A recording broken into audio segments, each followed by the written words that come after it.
From discovering competitive fly fishing in a North Carolina shop bulletin to helping lead Team USA to the world stage, Chris Smith has spent the past 15 years shaping a new era of American competition fly fishing. We traced Chris's journey from his first tournament in 2009 to coaching youth anglers, mentoring future world champions, and representing the U.S. Masters in Spain. He breaks down the systems and mindset that have helped Team USA rise to the podium, from reading water to perfecting presentation to building a true team medal mentality. Hey, I'm Dave, host of the Traveled podcast series, exploring waters of the West, the people and places that define the spirit of fly fishing. Chris Smith is here to share his best Euro nymphing tips today. We get advice on adjusting rod angle and leader length to control your depth. We find out about reading A, B, and C water. We jump into what French-style upstream presentation is like and how that differs from more of a up and across versus the straight-up presentation. And we talk about mixing drifts, swings, and subtle jigging for triggering takes on the fly. This episode is presented by Visit Idaho and Yellowstone Teton territory, home to some of the most storied and scenic waters of the American West. All right, let's jump into this one. Here we go. Chris Smith. You can find him at usangling.org. How's it going, Chris? Oh, it's going well, Dave. Thanks for the invitation. Yeah, this is going to be a fun one. You are intertwined in all things Team USA, which is exciting. You're involved. Well, it's cool because your wife, Melissa, was on the podcast already, and I think she was on before the event this year, and she just won a silver medal. The team took home a gold. You've been a youth coach. You are on the senior team and you're on the masters team. So you've got a lot going Team USA. Tell me, take it back there real quick. What did it take? Has this been a slow growth to get to where you're all things Team USA? It has. I didn't begin fly fishing until I was in my 30s. And I competed in my first fly fishing tournament in 2009 in Lake Lure, North Carolina. It's called the Olympiad Fly Masters. And so since 2009, it has been my goal, my endeavor, right, to make the national team and have an opportunity to fish at the world level. So that's a good 15 years or so, 16 years or so. That's amazing. So 2009, you kind of get into it. And how did you hear about fly fishing? What was your first, how did you even realize that was something you could do? Yeah, I was certainly an avid fly fisherman and was spending a lot of time on the water, but I saw an announcement in a local fly shop. There was a 2-day tournament in Lake Lure, North Carolina. The format was the first day was a casting competition. And then those folks who finished in the top 10 in the casting competition got to move on to the actual fishing portion. I showed up and Dave, there was an all-star lineup there. There was Josh Stevens from Team USA. There was Walker Parrott. He was the ESPN Fly Fishing Masters champion. Oh, wow. Paul Thompson, who was the Field and Stream Total Outdoorsman, was there. And so I was a little bit in shock, I think. Right. What have I walked into? But there were also a bunch of young anglers there. Paul Bork, who eventually was the coach of Team USA Youth and was on the Team USA senior team. Chris Lee as well. All these folks were there. And so long story short, I took fourth, but I found my tribe, right? I found a group of people who have a similar passion and with whom I could grow and learn more about the sport. And that really propelled me into, the next 15 years of competitive fly fishing. Amazing. Yeah. So, and what has happened over the last 15 years? Because I feel like it's real, you guys have leveled up everything. I mean, the youth now, it's pretty much a dynasty, I think, 3 in a row.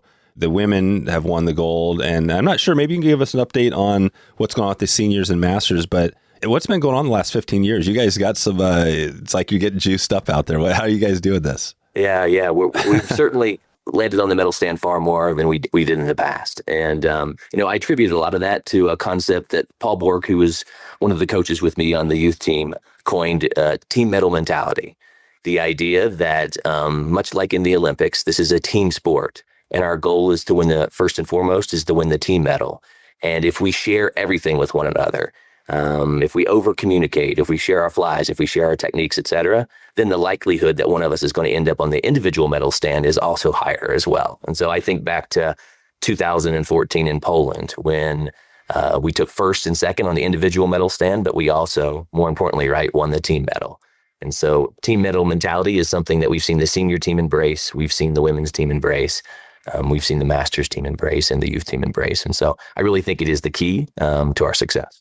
Nice. And this year you guys have the seniors, which is the younger of the adults, the 18 to 50 range, are going to be back to Idaho, right? Because this year you had the youth and the women were in Idaho Falls fishing, Henry's Fork and all that area. Now the seniors are going to be back there. What does that look like for you? What is going to be your role with that team? Because you won't necessarily be competing right at that event. Correct. Yeah. So only the top 6 anglers on the senior team compete in the World Championships, but there is a team of 15, right, that they can rely upon. And so most of us will be out there well in advance of the event, scouting, right, attempting to get a handle on the waters, what techniques, what flies, etc. And then during the actual tournament itself, it's a huge endeavor. And so Glade Gunther is the international organizer. He's also the captain of the senior team.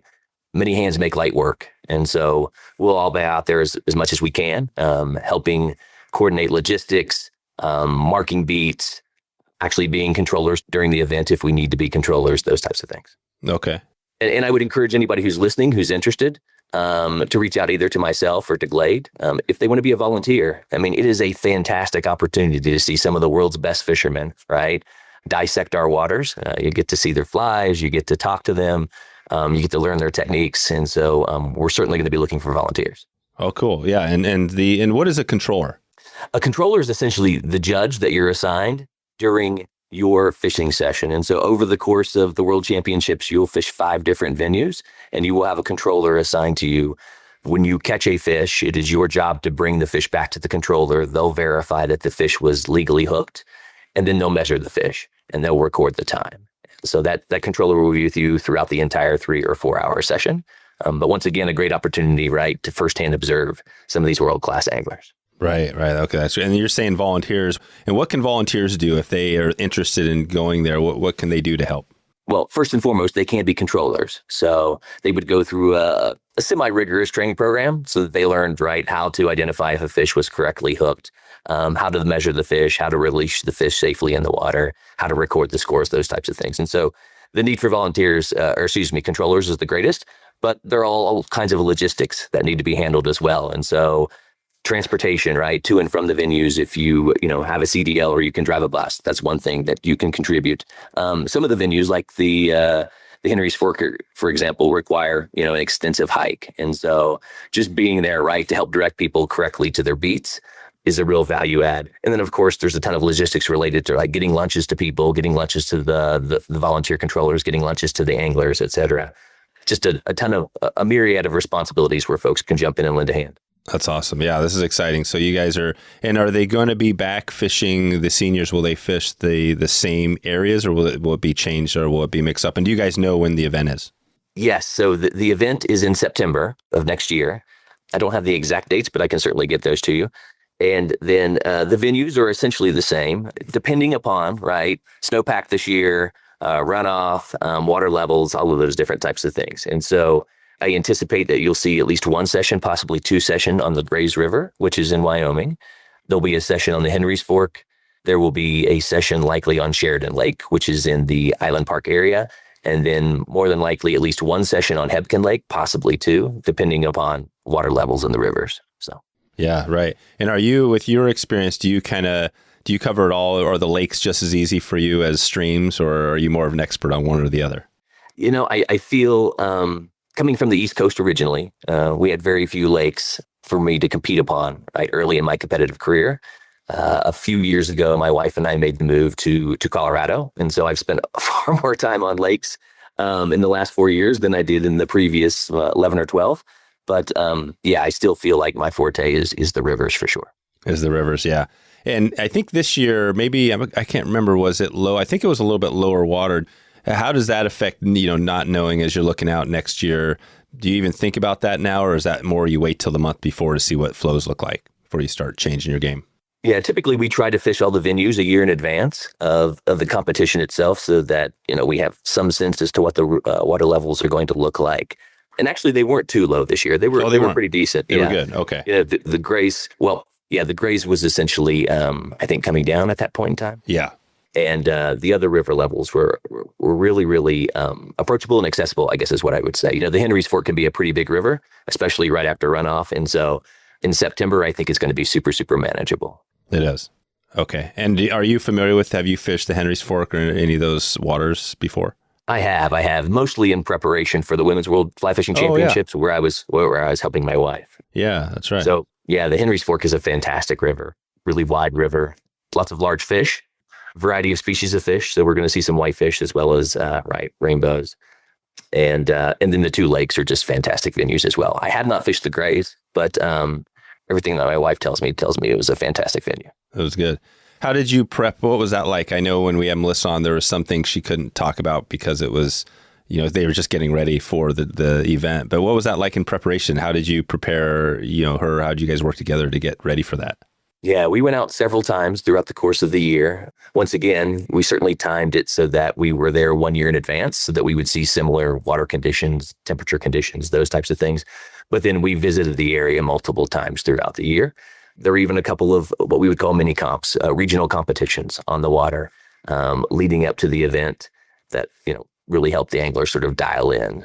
What does the venue look like? What are the logistics like, right? In terms of getting to the river, getting back from the river, those types of things. The more familiar you can become with all of that, right? The higher level of comfort you feel as you enter the competition. And then, really it's about getting as many people on the water and just beginning to dissect, like, what techniques, what water types, what flies, what species of fish, right, are in the river, and what's the best way to approach each of these different species. And so, we're going to see trout, but we're also going to see whitefish as well. And it's just a very different technique that's required to catch whitefish versus catching trout. Do you catch, a whitefish versus a trout, catching those for you, both competition and just on your personal? Do you have a favorite, one or the other? Because it seems like trout, most people, just because trout's the fish. But what's your take on whitefish? Because they're a native fish too, right? They are. The exciting thing about whitefish is just the density, the amount of fish that you'll find in a particular area of the stream. And they do require a very different technique in terms of how you catch those fish. So they do. Yeah. So if you guys were on the Henry's Fork and the trout were really picky, could you go in a competition and just catch, whitefish the whole time and be win essentially if you caught enough, sort of thing? Yeah, 100%. Yeah. And, the beauty of whitefish is that they tend to be a little bit larger as well. And so in terms of the number of fish points that you're going to get per fish, it's generally going to be higher than what you're going to get with trout. Yeah. And then what about on your personal, why do whitefish, it seems like they don't get the respect out there? That's probably a true statement, right? I think so, yeah. But they can be a ton of fun to fish too. And so, but yeah, there are certainly trout snobs out there. There's no doubt about that. That's right.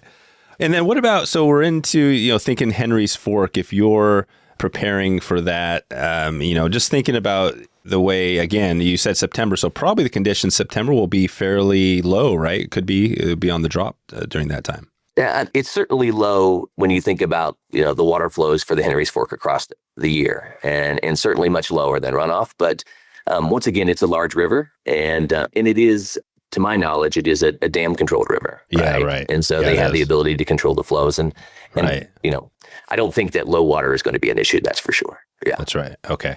And then where you guys are at in Colorado, are the streams? I haven't really fished Colorado heavily. Are there a lot of similarities between where you're fishing, or are you fishing just because of Team USA all around the country, the world, more than you are at home? Well, we try to get out every weekend if we possibly can. Neither my wife nor I are guides, so we're not, a member of the industry per se, and so we don't have the luxury, the advantage of being on the water every single day. So we take advantage of that on the weekends. And yeah, we have a number of streams in the area, many of which are similar to the Henry's Fork, not exact matches. Just this last weekend, we had friends in town, and we spent most of the weekend on the Blue River, which is in the Silverthorne area. Just, absolutely fantastic river. And so we're blessed to have both large streams and small streams within a short drive of our house. That's awesome. You said the, getting ready, flies, techniques, things like that. So is it, talking about you again, you're getting ready for this event, or you're getting the team ready because it's going to be the seniors there. What are the techniques when you're out there preparing, when you kind of get to the water, or do you know what you're going to use, the day before, or are you kind of doing that all, on the day of? Yeah, certainly folks are doing research in advance. And your local fly shops can be advantageous. Not all fly shops have anglers who historically take a competitive approach, right, to their fishing. And so, they may not be well-versed in Euro nymphing, but all of that being said, the bugs are the bugs, right? And so certainly doing some research in advance, scouring some of the online forums and whatnot, give you an idea of, what are the most productive fly types. But, as far as me as a competitive angler, like I have 5 or 6 patterns that I would consider my confidence flies. And I'm always going to go to those flies first, right? Because I can catch fish with those flies anywhere in the world. It's very rare that I find a situation where I have to quote unquote match the hatch. Many of the flies that we have are also very imitative, right? Of multiple, of mayflies, of caddisflies, et cetera. And so, yeah, I'm always going to go back to my confidence flies. And typically that's what we're initially going to do, right? In preparation for a competition. But then, you have your teammates on the water. And so everybody's trying a little bit something different. Everybody also has their own system. I had my system in terms of how I approach the water, both in preparation for a competition and during a competition itself. And so I just work through my system. I'm trying to determine the proper depth and, experimenting with my rod angles as it relates to the depth, and then also experimenting with the size of my flies. I don't necessarily want to put on larger flies if I don't have to. And so how can I leverage my rod angle, either a low rod angle or a high rod angle, to experiment with depth and find out if the fish are eating in a suspended manner, right? Or if, I need to be dragging my flies across the bottom and tucking them underneath the rocks. So, and then, I'm also looking to see, are fish hitting on the swing, right? Are they hitting early in my drift? Are they hitting later in my drift? And so just having a system, I think every angler has a system, and working through your system really helps you quickly identify, okay, here's the depth of water, right? Here's the presentation that's required. And that really helps us dial it in. Amazing. Yeah, that's awesome. Really, that's what it comes down to. It is that I think that, you guys, Team USA, it sounds like, probably a lot of guides, I'm sure too, have a system. Yes. They get out there, they know system. And I think a lot of the normal people like me and others out there don't really have a system. We're just out there fishing. We maybe have a spot that, we've done well on before we go back there and maybe try the same thing. And then, you don't get anything. And then you're like, oh, okay, what do I do now? So the system is interesting. How could somebody, well, maybe before we get into the system, I want to talk about the confidence flies. Is that something like your kind of top flies? Are those pretty standard flies that you would know, or do you have your specific patterns you tie out there? Yeah. I mean, I think everybody's confidence flies are going to vary slightly. And, what's really interesting, you'll hear this saying, flies don't matter. And, right. I would say for the most part, they don't, because at the end of a competition, when the top 3 or 4 anglers sit down and they put their flies on the table, they're never the same flies, right? I mean, they may have similarities between the flies, but they're rarely, if ever, exactly the same flies. Right. And what's different? Just like maybe a little color, a hot spot, a size, just a little bit of whatever it could be is a little different. Yeah, change in bead color, whether you have a hot spot or not, whether you've tied the pattern with wings or not. I mean, there are just tons of different ways, right, to vary your flies. But yeah, for the most part, I'm a firm believer that flies don't matter. You have to be in the right range of what the fish are eating at any one given time. But I'm always going to go back to my confidence flies first, for sure. Yep. And those are like mostly Euro nymphs. Is that what we're looking at here? Yeah, for the most part. There are certainly times, right, when dry flies are going to be the ticket. That was the case in Spain this last year in the World Fly Fishing Championships for the Masters. But yeah, in terms of my system, I'm typically going to start with Euro nymphing unless I see a lot of activity on the top, and then I'll begin to experiment from there.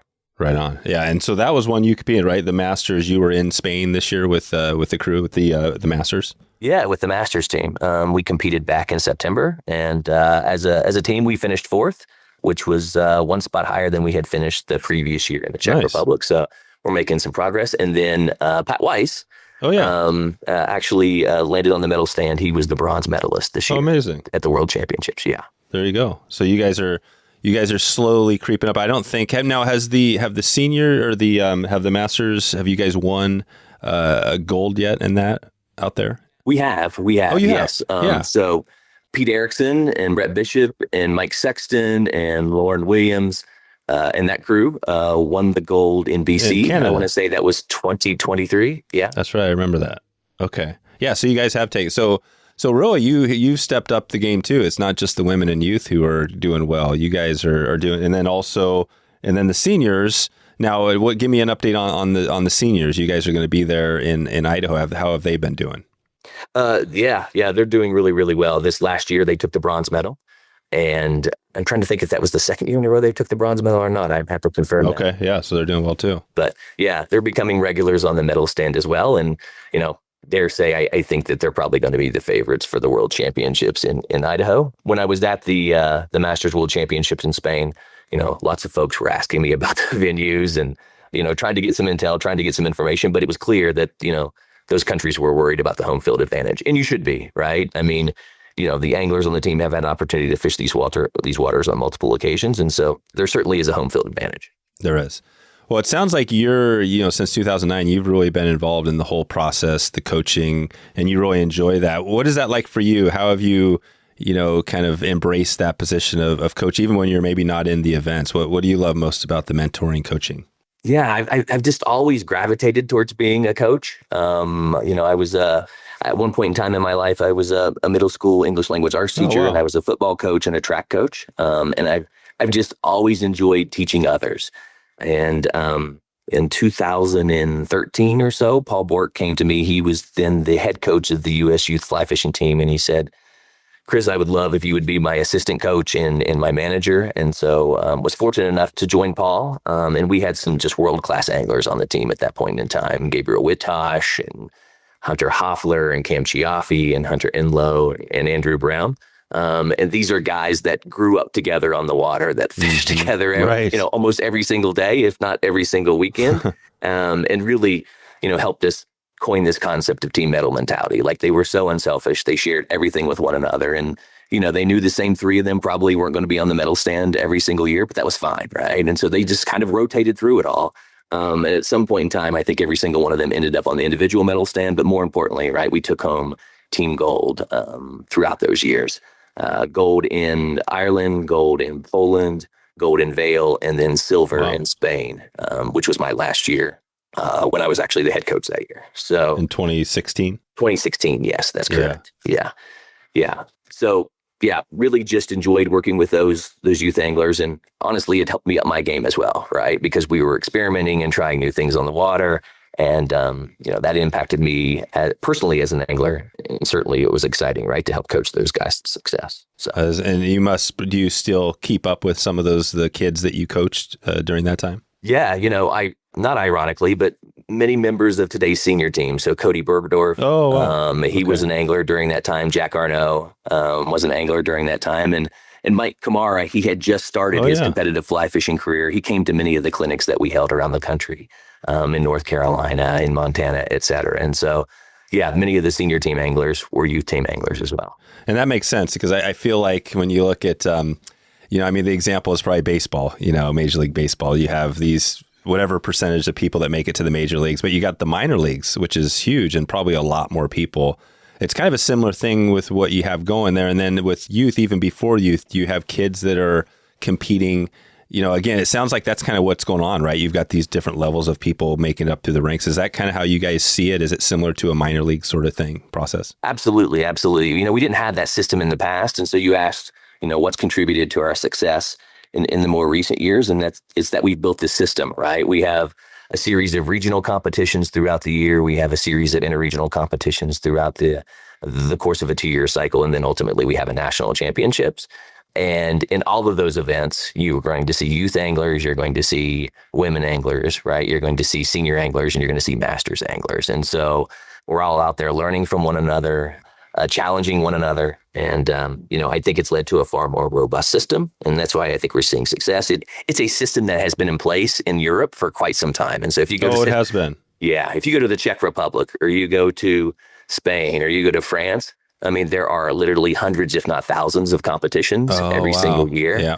In some countries, I would consider it a national sport, like the Czech Republic, for example. Yeah. Right. Yeah. So that makes sense. So that's why they've been so good all these years. And we're getting basically applying, same thing with Euro nymphing, right? Or I guess Czech or Polish nymphing, all that, right? We applied some of those techniques and tweaked them to our own, methods. That's kind of what we've done, right? Yeah, 100%. It started with Polish nymphing, I guess you could say, and Vladi Tribunia, who won the world championship way back in the day. And then the Czechs took that and improved upon it. And then, I think the French and the Spanish also have their variations, and all of them are super, super effective. And so we've benefited, right, from a lot of those teachings and a lot of those learnings, and begin to adapt it into some of our own style. Nice. Well, you mentioned before on the system, maybe we can walk through that a little bit, just on what yours is like, high level, and maybe what people could take on that. You mentioned a few things: depth, rod angle, kind of all that, even swinging, right? Hitting on the swing. Maybe talk about that. So if it sounds like typically the confidence stuff is some, Euro nymph style. You get to the stream, you don't know what's going on. Maybe you think you do, but what is your first step in the system when you get there? So let's just take the Henry's Fork. You're there. You probably have a lot of experience. You kind of know what to expect. What is your first thing you're doing there as you're preparing in your system? Yeah, as I think about any competition, really, there are like 3 foundational skills that I feel like any angler needs to master. And these are the things that I consider, right, as I'm preparing. First and foremost, just knowing how to read the water. How do I identify my A water, my B water, and my C water? A water being my most productive water, C being, that marginal water that I might not normally fish. But a key component here also, Dave, is knowing how do you know when the A water, the B water, and the C water change? And they change due to a variety of things, right? Environmental changes, but also fishing pressure. And so fish will move around, right, to different water types based upon the environmental conditions, based upon the fishing pressure that they're seeing. And so that's the first thing I'm trying to do, is just determine what is the ideal water type on this, during this given time of the day. Typically, we try to practice during the session times that we're going to be fishing. So if the session times are going to be 9 to 12, then I'm going to be out there right from 9 to 12 practicing, because that's going to be the most indicative of what I'm probably going to see during the competition. And then past how to read the water, then I'm, all right, how am I going to present my fly appropriately? So first and foremost, determining proper depth. And I talked a lot about rod angle there. And so as you think about your cast, right, a shallow rod angle, a longer cast is going to give me a more shallow entry point, which means I'm likely going to be suspending my nymphs and my flies a little bit higher in the water column than if I stop my rod high and I have a sharper rod angle between, from my fly line, right, to my rod. Essentially, if I want to achieve depth, I'm trying to essentially pendulum my flies underneath of my rod tip. And then I'm probably going to employ something like a tuck cast, right? Stopping my rod higher during my casting stroke so that my flies plummet down into the water and achieve depth a little quicker than they would with that longer, more shallow angled cast that I talked about earlier. So I'm playing around with those different rod angles and I'm playing around with the depths just to try to find out where are the fish actually sitting, where the fish actually eating, that type of thing. And then, we talked a little bit then about the proper movement of the flies. And so do I want to dead drift my flies? Do I want to activate my flies and introduce some, right, a jigging motion into them, or actually pull the flies in some situations because that's more effective? Everybody thinks you need to dead drift, and right. That's not always the case. Yeah. Yep. Yeah. Do I want to swing my flies? And many times, I'm always going to incorporate that into my system because, there may be emerging bugs on the water, and that swing begins to imitate, right, that emerging pattern that we see. And you can do that with a whatever Euro nymph. You can swing a Euro nymph and make it imitate an emerging wet fly. Yeah, 100%. And so that is always going to be a part of my system, and probably in my first 5 to 10 casts. Oh, it is. I'm going to dead drift. I'm going to activate my flies. I'm going to swing my flies. And then, of course, I'm always just being cognizant of top water, right? Do we see any actual fish hitting, right, dries on the top, et cetera, or hitting emergers? Right, or emergers. So and you're analyzing that. So, and when you get in a competition, let's just say you're on that Henry's Fork, the guys are there. What do you have there? You have a couple of hours to fish? What is the time length on each venue? You mean in preparation for the actual competition? Or? No, when they're actually there, when they're fishing. Okay, yeah, fantastic. So typically, the bus will arrive hopefully an hour to 30 minutes before your session actually begins. The idea is that you should have 30 minutes to scout your beat, ideally, and just to really determine how much time do I want to spend in each sections of my beat. And, in terms of what does a beat mean? Well, by random draw, right, every venue is divided up into essentially beats that an angler has to fish during their 3-hour session, and they can only fish within that beat. Beats range from 150 yards to we saw some beats as long as a kilometer in Spain. Really long beats. 1,000 meters, right? A kilometer. Yeah, almost 0.6. Almost over half a mile. Almost a half a mile. Yeah. Wow. Yeah, exactly right. That's huge. Which makes it really challenging, and that's the third component that I always think about. When I'm preparing for a competition, making sure first and foremost, right, that I know the water type. Second, what type of drift or how do I present my flies appropriately? But then third, and this is really, really important, how do you manage your beat during a competition? Where am I going to spend my time during those 3 hours? that was probably candidly where I struggled the most in Spain, because the beats were, over a half a mile long. And it was difficult to walk the beats because many times they were on private land. And so you couldn't get out of the water, and you certainly don't want to tromp through, right, all of your water in advancing fishing your beat. And then there were a lot of thorns and briars and things like that made it really difficult to get down. And so, we talk about home field advantage. Let me be clear. The Spanish were clearly the best fishermen there, and they did really, really well. But they had fished those beats so many times before that they had a mental map of, hey, I need to spend 30 minutes here. I need to spend an hour there. And it was, I suspect it was easier for them to determine pace.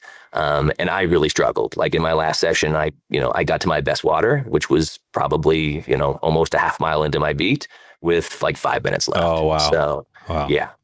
So if you can do that work in advance, if you can scout those beats in advance and before the competition, it's really, really advantageous to do so. But per FIPS rules, you're supposed to arrive at your beat with at least 30 minutes to scout it. And so that's what I'm going to do, right? I'm going to walk my beat. I'm going to say to myself, I think I can catch 3 fish there. I think I can catch 5 fish there. I'm going to spend this much time in each of those sections. And then I'm going to go back and, rig up my rods and then just get ready. Yeah, ready. That's so cool. And so you scout it, you look at it, and you say, I'm going to probably catch this many fish there. And then when you go in there and you're fishing and you catch a few fish, do you keep fishing it if it's good, or do you, or are you stick on your system? You're like, well, I know that A water is going to have fish too, and I'm moving.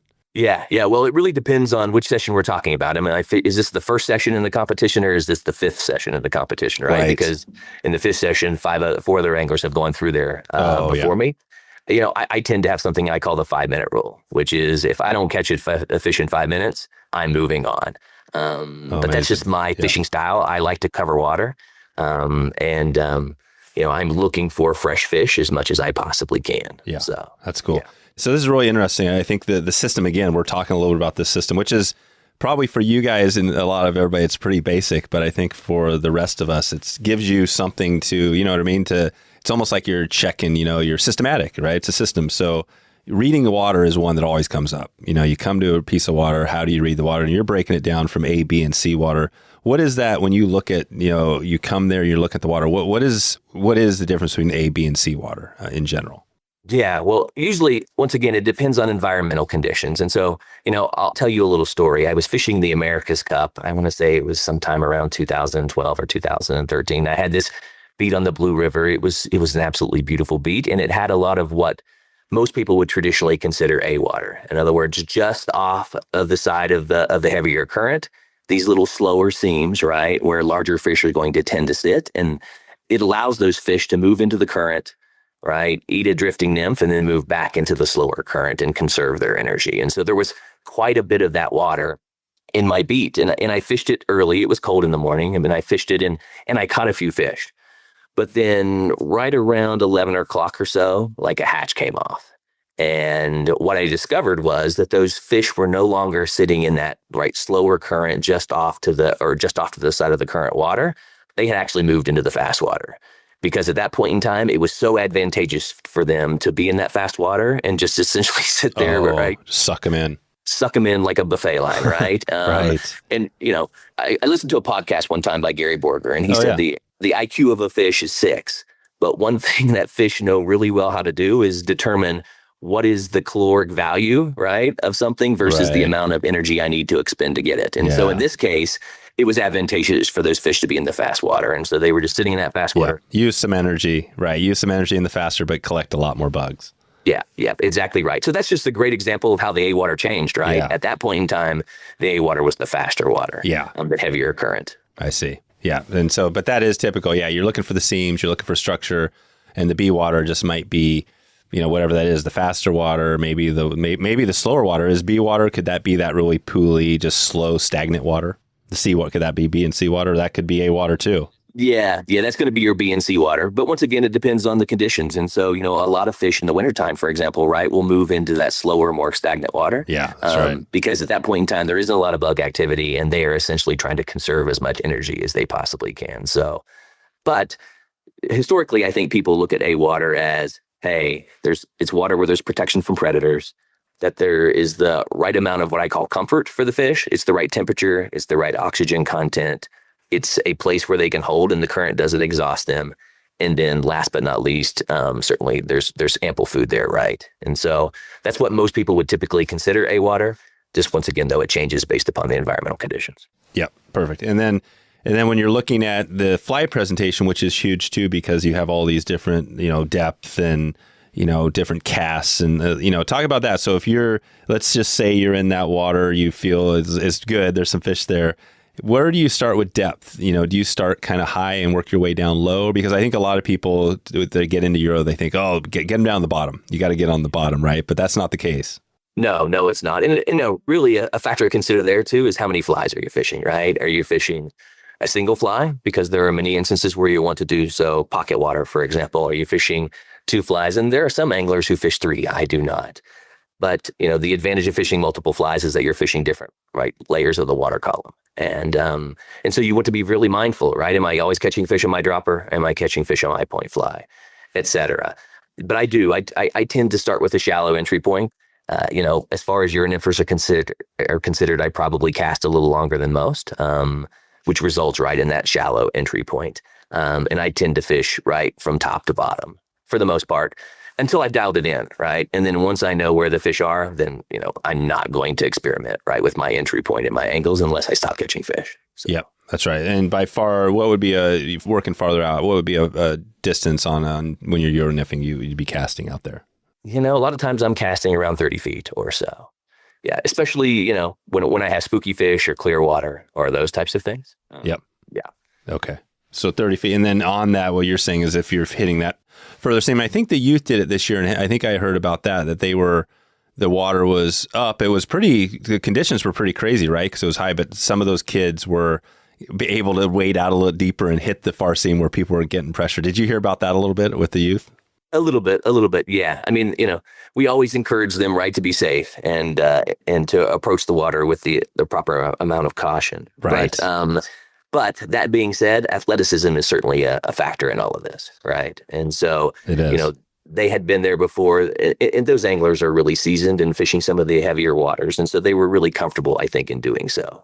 And in your 3rd, 4th, and 5th sessions, like that can make a world difference, right? Because you're actually fishing to fresh fish, places where the other anglers didn't get to. So, yep. Okay, perfect. So that's, so you're covering the depth, you're covering it. And when you make that first cast out there a bit, talk about that. Are you dropping it down? Maybe talk about your rig setup and how you would move that into a nymphing into swinging on the tail end. Or are you separating it where you're swinging and then you're changing your rig to nymph? Or are you doing both in the same? No, it's all on the same rig for the most part, at least in those first 5 to 10 casts, right? Where I'm sort of working through my system and just trying to determine, is there something that the fish are really dialed in on? I fish a micro leader, and so I fish typically 4 pound directly from a Euro nymphing line. My leader is as long as I can possibly get it, which historically FIPS has required it to be within 2 lengths of your rod. And so I typically fish either a Diamondback 10'7" or a Thomas & Thomas 10'9". The Diamondback's a 2 weight, the Thomas & Thomas is a 3 weight. So my leader is going to be somewhere around 20 to 21 feet long. Built in there is a 3-foot right sider. And so my running line is typically a yellow color. It helps me really see it and spot where it is, right, in terms of my drift. And then I have a small pink section. And I'll use a Sakura marker or something like that, right, just to color it up so that I can see it a little bit better. And then to my first fly, I'm usually going around 3 to 4 feet. And then usually the minimum distance, which is required, which is 50 centimeters to my point fly. Oh, okay. And so, I'll make that first cast, right? Typically a little bit longer because, once again, I'm doing my best not to spook fish. I'm a big proponent of, I think most folks would call it the French method, which is I like to fish upstream versus across stream. And so it just ensures that the fish don't see me, right? Because they're facing upstream and I'm below them. Oh, right. They're facing up. Yeah. And so that's my favorite way of fishing. And I'm making that cast, like I said, around 30 to 35 feet up, sometimes shorter, right? Sometimes longer, depending upon the success that I have. And then just slowly fishing down in the water column over a period of time. The challenge with longer casts, though, and you have to be mindful of that, right, is typically at the midpoint of your drift, like you're going to achieve some depth there, right? Because you've casted so far. So not only can you use your rod angle to adjust the depth of your flies, but you can also, adjust it via the length of your cast. And then The last way of adjusting the depth of your flies, and my least favorite, is by changing flies themselves, right? By putting on a heavier fly with a bigger bead, that type of thing. Yeah. Yeah. And then the problem with that is that it's just why is that? Because it's harder to cast, sort of thing. Is that no, just because, typically you're wanting to imitate the flies that are, or the bugs that are in the water. And so as you get larger and larger flies, the likelihood that you may be imitating, the size of the bugs in the water, is less and less. Yeah. Unless they're hitting something really large, like a stonefly or something like that. Or unless you're fishing a confidence fly like a mop. Mop. Right. Yeah. Yeah. We've talked about the mop before. That thing is just, it works partly because it kind of floats, right? It stays above in the column a little bit, or it doesn't float, but it's not sinking to the bottom necessarily. It will, depending upon the size of the bead, right? Okay. And how saturated it gets with water. A lot of people question what is a mop imitating? And the fact of the matter is that it's imitating a crane fly larva if you fish the proper color. And I only fish 2 color mops. I fish a tan one, a tan and brown one, because that imitates crane fly larva. And sometimes I'll fish a green one because it imitates, caterpillars and inchworms and things like that, that might fall in the water. Folks will fish other colors because it then becomes almost like an attractor fly. It agitates the trout, and sometimes and especially stalkers, they love those multiple colors. Yeah. But anyway, I'm rambling here a bit, but I like to fish them up, but I only fish those 2 colors because I feel like it's imitative of things that we see in the water. But it's a highly effective fly. There's no doubt about it. That's right. No, I love that you went down the mop because we've talked about that, but I don't think anybody's really said exactly that what it imitates. I think, but that's it kind of again doesn't get a lot of respect for some out there. Maybe it's just a fly that's it looks different. But I think it sounds like a great fly. I've never actually fished it, but it sounds like it's effective. I've caught fish in every country that I fished in the world on the mop. So it certainly is something to have. It's a confidence fly for me. Let's just put it that way. It is. Yeah, there you go. So everybody should probably have a mop in their box. Probably so. Yeah. Gotcha. Okay. This is great. So, and what you're saying with the casting, so you're casting upstream, is that the Spanish? Is that one of their kind of techniques? Yeah. Yeah. So the Spanish are more up and across, and then, doing a drift past yourself and then swinging it. The French are more straight upstream. And so as you think about standing in the stream, right? If I position my body facing entirely upstream, then I'm going to fish that French method, and I'm going to stay in contact with my flies primarily through my rod angle. So as the flies are drifting back towards me, I'm slowly figure eighting the line through the pinch that I have on my cork, and I'm raising my rod tip to stay in that contact. If I'm fishing the Spanish style, then I'm fishing up and across. I would say, if at the 1 o'clock mark, and then I'm drifting down and around, and then that's where I'm going to swing for sure at the bottom of my drift to see if perhaps the fish are taking it on that swing. Right, and that's where it sounds like the Spanish would be more beneficial in some places because you would be able to fish your nymphet still, but then you can swing on the tail end of it. Absolutely, yeah. Which you can't do correctly with the French method. No, yeah, right, gotcha. But you're mixing. It sounds like you're mixing all the methods. You might be casting up depending on where you're at, or are you ever fishing your way downstream? Every once in a while, but even with streamers nowadays, right? I'm primarily just jigging those streamers in a traditional Spanish style drift, or what we may call high sticking here, and then swinging them at the bottom. But there are places and there are times when I'm 100%. You want to do that. In the Czech Republic in 2024, we were fishing the rivers. We knew that there were rainbow stalkers in the rivers. And so we did fish downstream. And essentially we were casting, standing on the side, casting to the middle. And then, there's a technique called the seesaw that we were utilizing to sort of induce the fish to take our flies. And so there are times when I will fish downstream, but it's far less common for me than it may be for some other anglers. Yeah, and the seesaw, I haven't heard that one before. What is that? That's I'm picturing what it might be. How do you do the seesaw? Yeah. So essentially, I'm on the side of the stream. I'm going to cast to the middle. I'm going to initially let my flies begin to swing, and then I'm going to just pull the line back to my waist from the pinch. And then I'm going to release it and let it go back downstream again. Oh, yeah. And so you can imagine the flies, they're moving up. Right. They're floating back. They're moving up. They're floating back. That type of thing. Yeah. I've done that before. I'm not sure on the river, but something similar. Yeah, that's good. Well, and again, there's all sorts of techniques, right? There's tons of stuff we haven't talked about. And everybody's got their own system, like you said. Do you feel like everybody on the team has their own, I could talk to them and they would have a similar but completely different system as what we talked about today? Or is there more similarities than differences? No. I mean, that's a great point. As we talk about team medal mentality and how we share information with one another, it's important that you understand the system of your colleagues. And so, I mentioned Pat Weiss earlier, this year's bronze medalist. Pat's system is entirely different from mine. Oh, it is? Yeah, entirely different. And so, I need him to walk me through his system. I need to watch him fish. I need to understand how he fishes, right? In order for me to translate what he's doing into how I might try to do something similar. So that's why I think the teams that are most successful have been together for multiple years. So you think about that current team, the senior team that's really beginning to experience some success. Like those 5 or 6 anglers have been together for multiple world championships. They fished together on numerous occasions. They know each other's systems. And so that when, Michael Bradley, right, tells Cody, this is what I did, Cody can instantly translate that and understand what Michael was, doing on the water. Gotcha.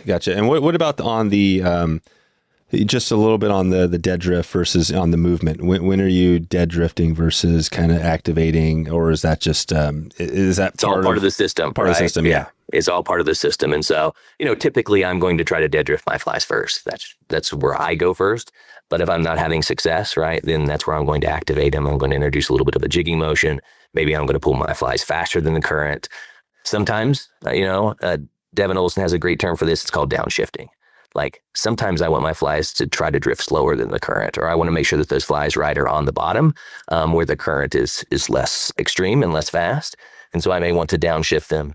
And then of course, right, I'm going to try to swing as well. So, and I'm just quickly going through those in my first 5, 10, 15, 20 casts, just to see if there's anything that really stands out. Yep, exactly. Perfect.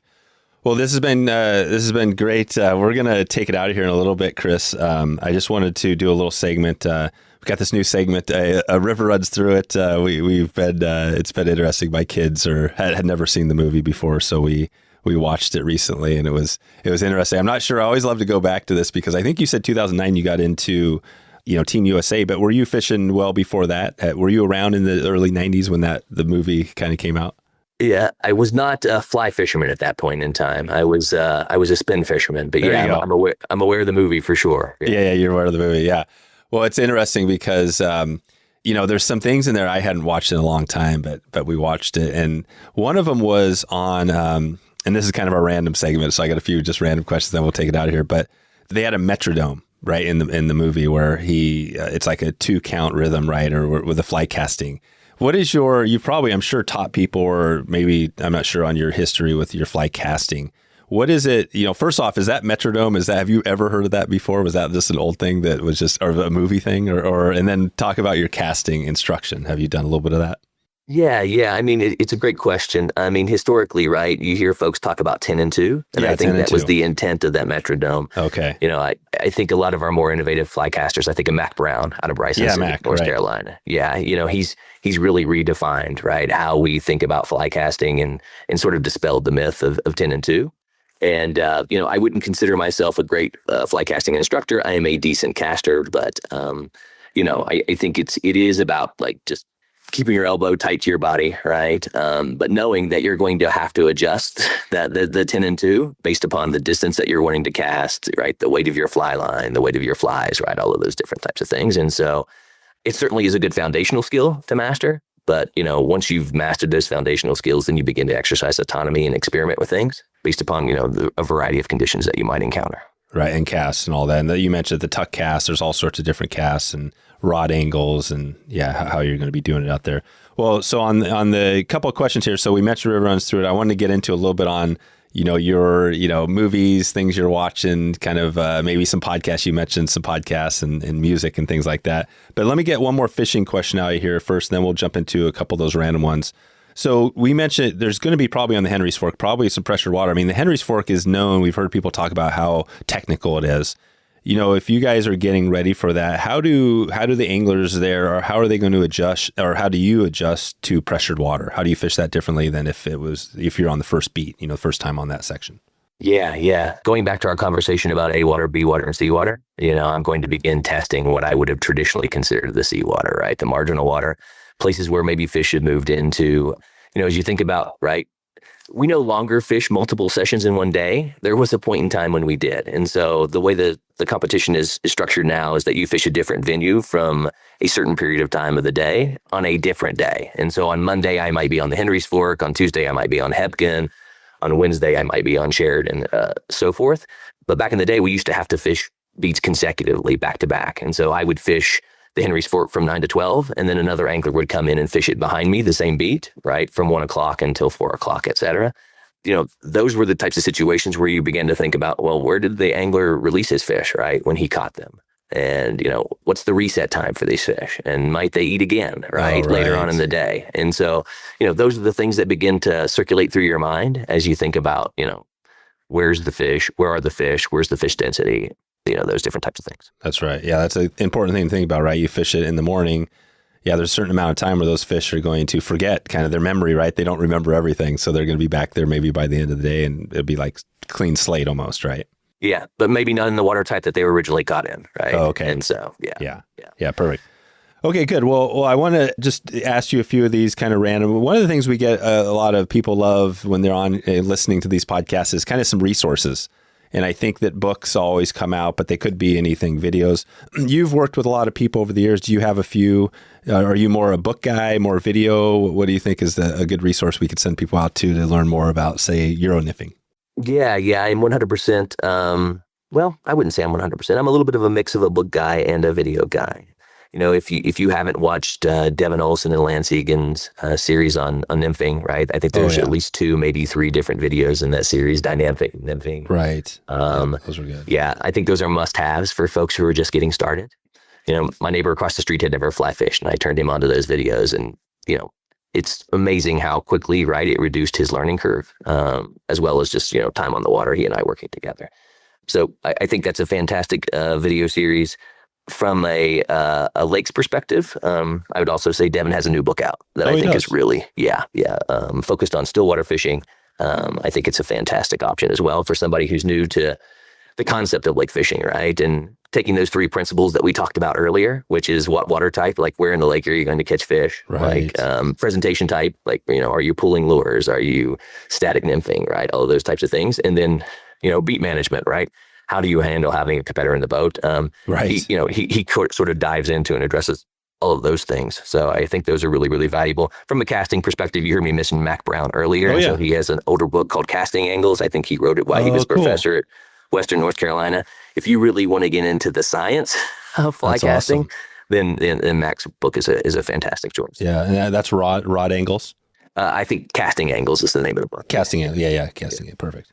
Great. Yeah, those are awesome. I hadn't heard of the one from Mac. Of course, Devin is still on. Is he still on the senior team? He is. And he is one of the 6 that fishes at the World Championship. Oh, he is. Yeah. So he'll be out there. He's I think he's one of the older, at least of the people fishing, right? A lot of the other ones are a little bit younger. He is. He may be the senior angler on that world's senior team. I'm pretty sure Michael is younger. Cody and Jack and Mike are all younger for sure. Mike, yeah. So, Okay, cool. And on the random segment, so first off, you mentioned a podcast. What are some of the podcast genres you listen to? Do you kind of listen to a lot of? Are you a big podcaster or a big music listener? I'm a bit of a podcaster. I'm not a great music listener. I work in the IT industry, and that's my day job. And I'm in a leadership role, so I like to spend a lot of time listening to leadership related podcasts.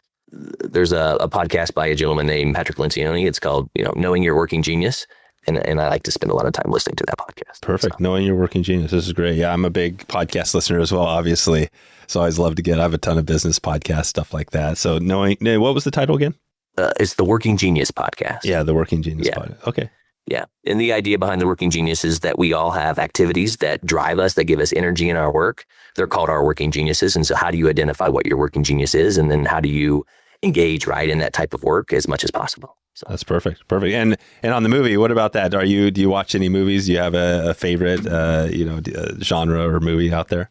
Yeah. I'm a big science fiction fan. I am, cool. or fantasy. And so when there's a good show out, and then, once again, I also, having been a coach throughout most of my career, I like to watch sports movies. And, sports. So I'm sort of binging right now that Chad Powers series. I don't know if you've heard about that. No, what is that one?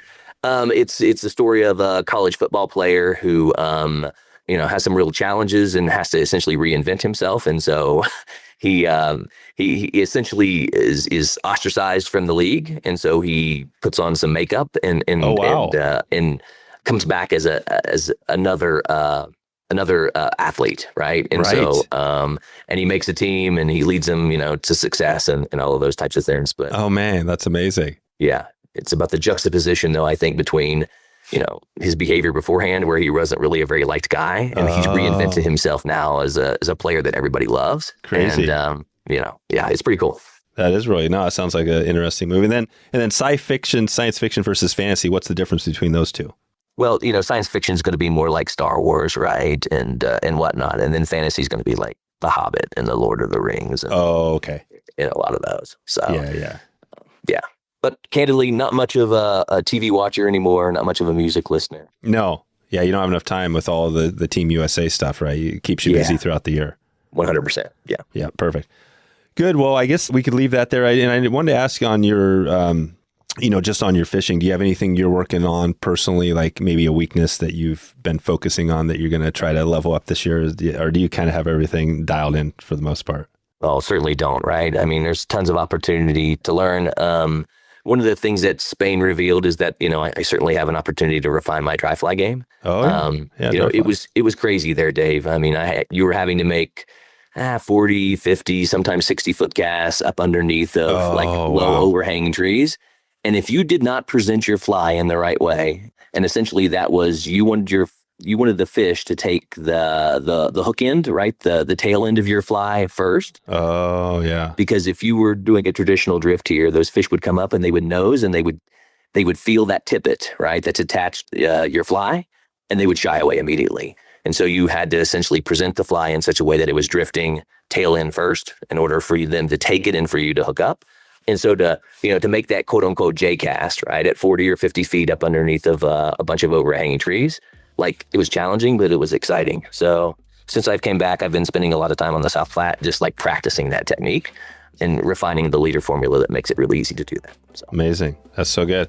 Awesome, Chris. Well, I think we could leave it there today. This has been a great episode. Definitely appreciate all the time. We'll send everybody out to usangling.org if they want to connect with you and Team USA. And like you said, there's opportunities to volunteer. I think that's awesome that people can actually connect and get out there and help out and see, you guys out there and everybody, doing their magic. So appreciate all your time today.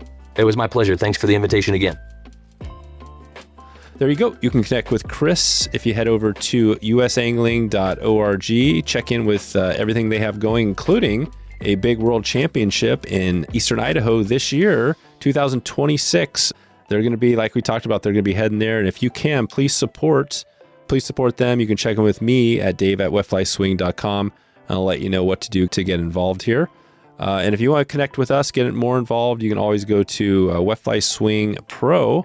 This is our community, wetflyswing.com/pro. If you want to get more advice, insider master classes, everything we have going, this is your chance. We're opening up the cohort soon. Get your name on the list and we'll check back with you soon. A big announcement for next week. Monday, we got a huge episode. John McClain, the son of Norman McClain, who wrote the greatest fly fishing book, A River Runs Through It, and movie, is back or is on the podcast Monday, and he's going to break down all of the details, the stuff that you didn't know about, including what the book was written about, which was Paul, his dad's brother, his death. So we get into that, and it's a really amazing episode. So stay tuned on Monday for that. And that's all I have for you. I hope you're having a great day. I hope you have a great tomorrow. And I want to thank you for tuning in. I hope you can get out to some new waters this year and experience that road less traveled.